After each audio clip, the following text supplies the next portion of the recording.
Now, we've all been told to follow our heart, to go with our gut, and to trust our intuition. But how exactly? This week, we'll talk about the what and the how of going with your gut. So, this week, I got a really intriguing email from an anonymous listener.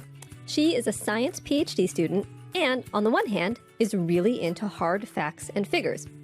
On the other hand, she's having a hard time using her well-honed logic to change a deep, soul-level worry. To be specific, a fortune teller once told her she would always be the third wheel in relationships. And for years, it's turned out to be true. Now, logically, she knows this isn't really her destiny. She knows it's a limiting story she tells herself. But how to overcome something that feels so true? We've all been there, torn between logic on one hand and intuition on the other. So what to do? Do you listen to your gut or honor your mind? And how do you know if your gut is telling you the truth or feeding you information based on fear? Now, given the evidence-based research part of my tagline, it may be surprising to hear that luck, gut feelings, and intuition absolutely have a place in your life. You can't Spock your way out of every situation. And while the science of intuition may sound like an oxymoron on the level of jumbo shrimp, living dead, or freezer burn, it's actually an important field of study.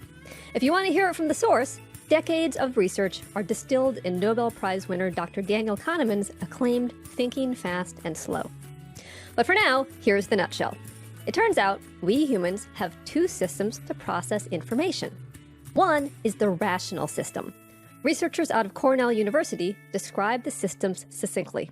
They call the rational system, quote, slow, effortful, deliberate, often rule-based, sequential, and a more recent part of our evolutionary heritage. The intuitive system, by contrast, is, quote, rapid, effortless, automatic, associationist, holistic, and evolutionarily older. Now, as the older of the two systems, the intuitive system is the first in line to offer up information, which helps explain why it's so hard to go against our gut, like our anonymous listener is experiencing. The rational system has to squash or otherwise alter our intuition, which is sometimes absolutely the right thing to do, but can sometimes lead us astray. So how do we find the right balance? If we're used to being in our heads, how do we let our gut take the lead? Or if our guts are sending the wrong message, how do we get our logic to override our intuition? This week, here are 4 things to try. Method number 1, tap into what's called wise mind. Dr. Marsha Linehan is a pioneering psychologist who, back in the 1980s, tried to treat people who were chronically suicidal with the hot new therapy at the time, cognitive behavioral therapy.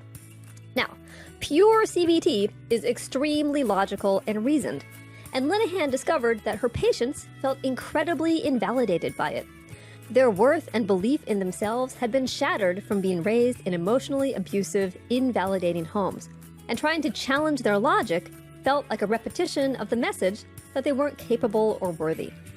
Linehan changed all that by creating dialectical behavioral therapy. And since then, DBT has become a gold standard go-to for helping folks with borderline personality disorder, cutting, substance abuse, and more. Now, among other groundbreaking ideas, a concept Linehan developed to augment the logic of CBT was that of wise mind. Now, wise mind is the overlap between what she calls reasonable mind and emotion mind. Both reason and emotion are necessary. We need reason to plan ahead, follow directions, and schedule your time. You can't intuit your way through your tax forms or assembling IKEA furniture, and believe me, I've tried. But we also need emotion. There's no logic to the experience of cuddling a puppy, enjoying a great meal, or grieving a loss, but what would life be if you couldn't do those things? So, how to tap into the power of both? Enter wise mind. Wise mind is a peaceful sense of knowing. It's a gut feeling of truth. It's a way to combine both reason and emotion, and ta-da! It's remarkably similar to the intuition we've been talking about. So how do you know if you're in it? Well, here is an example. Answer this question. How do you know racism is wrong? The answer has both reasonable and emotional elements. You could write out a logical list of why racism is wrong. And at the same time, you probably have a strong emotional reaction to the concept of racism, maybe anger or indignation. Put the logical and the emotional together, and you have wise mind, the deep knowing that racism is wrong. You can explain why, you can feel why, and you just know that it is. Wise mind is the feeling you get when you know something to be true. But what if your gut is clouded by fear? For our listener, does she know, with a sense of wise mind's peace and truth, that she'll never find true love? Or does she fear she'll never find true love? My money is on the latter. So what to do? Well, next, try method number 2. Discern the difference between intuition and fear. Okay, intuition is knowing. It could be knowing something good, like this is the person you will marry, or something bad, like this guy is definitely trying to scam you. Fear, on the other hand, is more about uncertainty. It's not knowing. It's the what ifs. In contrast to intuition, which can predict something good or bad, fear predicts the worst. For example, when I talk to my roommate about not smoking in the house, she's gonna yell at me. Or what if the car dealership tries to put one over on me? Or what if the fortune teller was right and I never find love? In sum, intuition is a quiet, yes, this is. Even if the result is negative, like breaking up with someone or sensing that you shouldn't get in the car with this particular Uber driver, intuition says, yes, this is the truth. While fear says, oh no, what if this is the truth? Method number 3, tap into the calm that follows chaos. Now, this one can't be orchestrated, nor would you want to. But you can recognize and take advantage of it when it happens naturally. After a crisis, a big fight, a period of upheaval, or an emergency, there is often a period where you feel spent but calm, in which you can feel your intuition strongly. The sense of knowing what to do is particularly clear.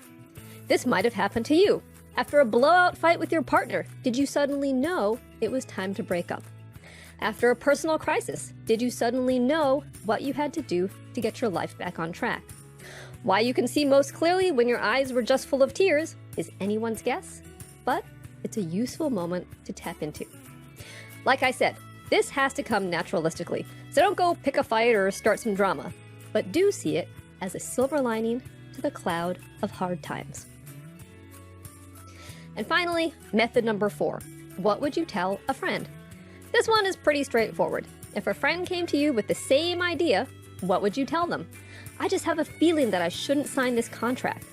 Everyone is telling me otherwise, but I just know this is the person we should hire. Regardless of the answer, it can be helpful to look at it from an outside perspective. If a friend told you the same thing, would you dismiss it, look more closely, encourage them to reason it through, or go with their gut? Then do the same for yourself. So tap into that calm voice that knows, not the fear that whispers what if. For our listener, and possibly for you, her gut feeling sounds closer to fear than truth.